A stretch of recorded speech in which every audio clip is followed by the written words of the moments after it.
Greetings, ladies and gentlemen. Welcome back to the Patriot Media Network, where it is currently 7:31 here in Fort Wayne, Indiana.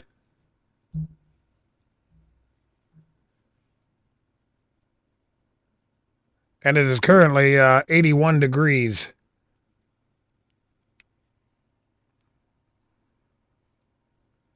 Partly cloudy tonight. Going down to 65 degrees tomorrow. 30% chance of storms, high of 83.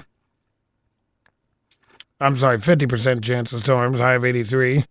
Wednesday, high of 83. Partly cloudy, low of 66. Warming up at the end of the week, 85 on Thursday. 87 on Friday. 86 Saturday. Lows in the upper 60s all those days. 87 on Sunday. Going to get warmed up there. And then it cools back off with, by Tuesday of next week, we're back down in the 70s for highs and 50s for lows.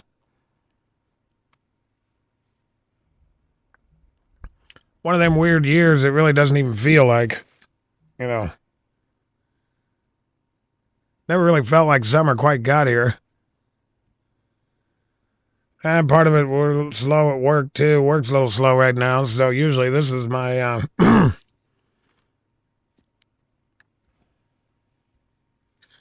usually this is my busy time of the year. I can barely catch my breath, and we're a little slow, so it just don't feel like summer to me. I don't know why. I guess I do know. That's the weather. Now for the news.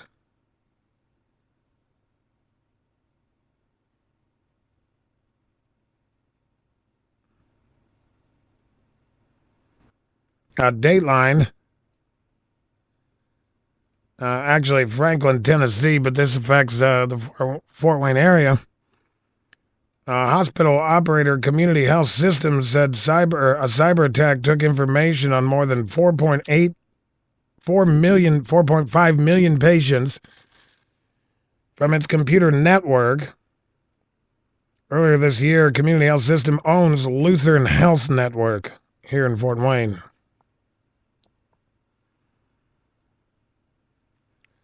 Franklin, Tennessee company said Monday that no medical or credit card records were taken in the attack, which may have happened in April and June.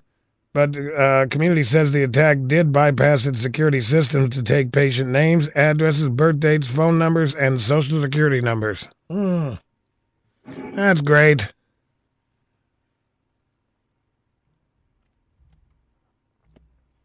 And of course, I was there back in February, so I'm sure that'll be fun.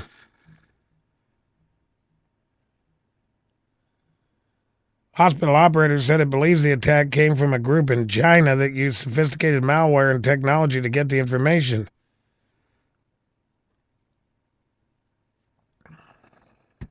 Yeah. I wonder if the attackers were wearing military uniforms or not. What? I'm just saying. A spokesman did not immediately respond to requests from the Associated Press seeking comment on the attacks. However, Lutheran Health Network Vice President Alice Robinson did release the following statement.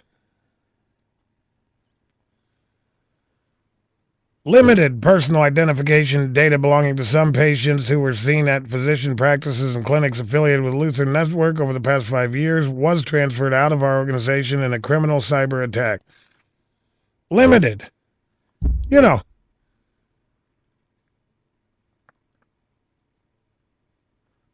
Just limited stuff like, limited stuff like your name, your address, your birth date, your phone number, and your social security number. That's all. They didn't find out your dog's name or your cat's name or anything like that, so everybody just be calm. They got your name and your address and your phone number and your social security number.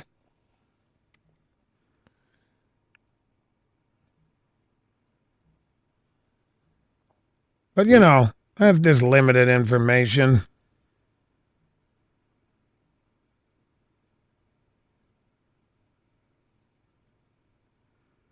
That's great. The attack follows other high-profile data security problems that have hit retailers like the e-commerce site eBay and Target last year. Hackers stole from Target about 40 million debit and credit card numbers and personal information for 70 million people.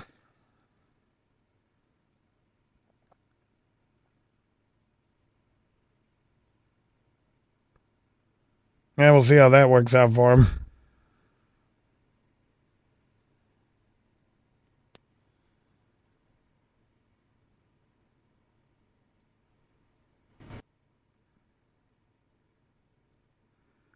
Dateline 4, when Indiana, Congress authorized the Pentagon to give surplus military equipment to police in 1990 in order to help the fight against drugs and then against the fight against terrorism. A report by American Civil Liberties Union said the amount of goods transferred through the military surplus program rose from 1 million in 1990 to nearly 450 million in 2013.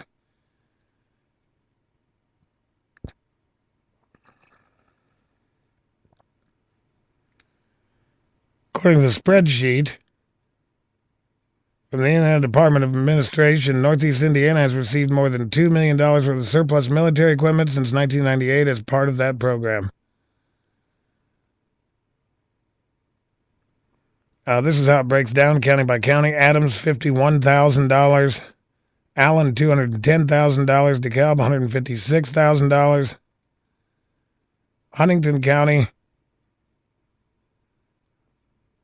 $593,000. Noble, $217,000. Steuben, $788,000. Wabash, $9,000. Wells, $2,000.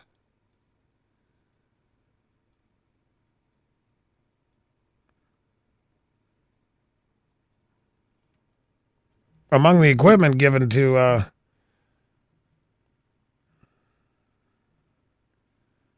law enforcement in the area is forward-looking infrared cameras,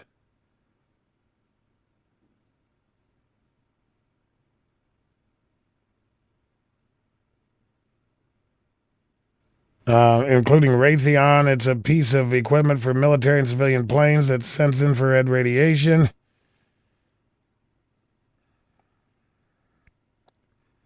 Auburn Police Department in DeKalb County received M79 grenade launchers in 2008. More than 200 M16 rifles have been distributed to various law enforcement agencies, among 73 M14 rifles. Fort Wayne Police Department received $172,000 worth of equipment that included an armored V-150 armored car, 40 M16s, 20 M14s, so on and so forth.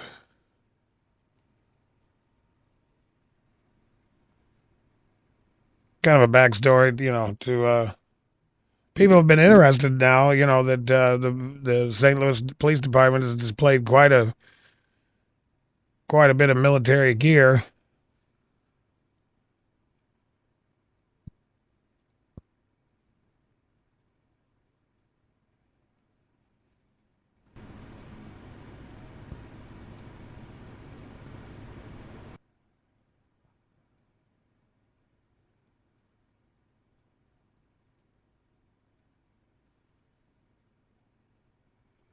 Dateline Steuben County, Indiana conservation officer investigating the discovery of prehistoric human skeletal remains at Hamilton Lake in Steuben County. According to the Indiana Department of Natural Resources, around 7 p.m. on Saturday, a resident found some bones near the shoreline. And on Sunday, scuba divers from the DNR and Steuben County Sheriff's Department conducted an underwater search and found other human remains. On Monday, archaeologists with the University of Indianapolis confirmed the remains are of prehistoric Native American. They'll be studied at the Indiana State Museum, according to Jim Price of the DNR.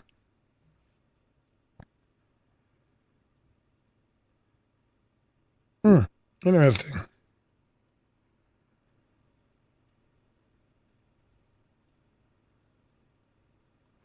I'm going to wrap it up for the news.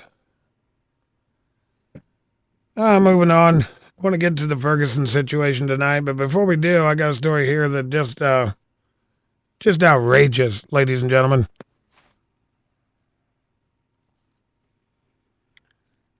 I don't know if you've heard it yet. You very well may have. The story just infuriated me.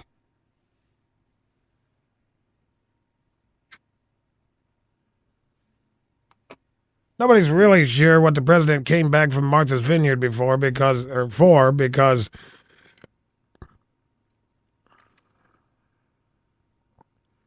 he was scheduled to come back for a day before the Missouri thing broke, before the Iraq stuff broke. Scheduled to come back, came back today and talked. I'm not going to play any clips of him because, quite frankly, what's the point? The guy's a pathological liar anyways.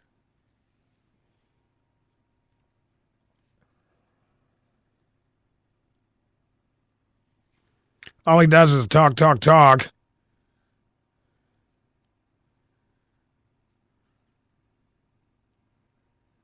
The only time he does take action, it's either to destroy the Constitution or aid terrorists. So, no point in playing any clips of what he says. Everybody will forget what he said tomorrow, and nothing what he said will be done. It's all psychobabble nonsense. It's like a puppet show.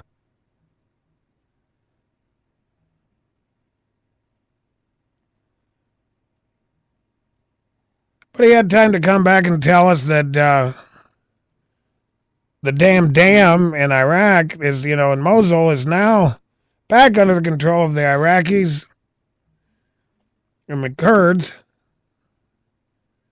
And he came back to talk about, Michael Brown in Missouri, the dead teenager. I don't think he said that if he had a son, he'd look like Michael Brown, but, he was probably thinking that.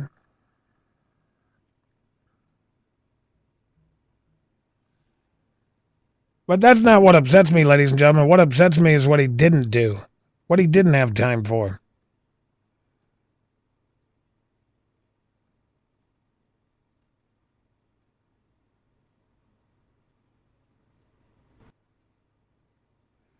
What he didn't have time for is, the highest ranking officer killed in combat since Vietnam.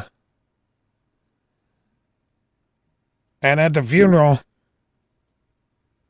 no president, no vice president, and no secretary of defense.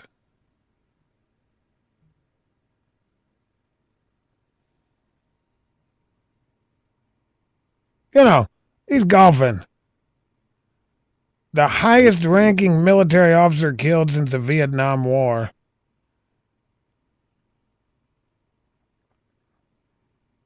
And this administration sends nobody.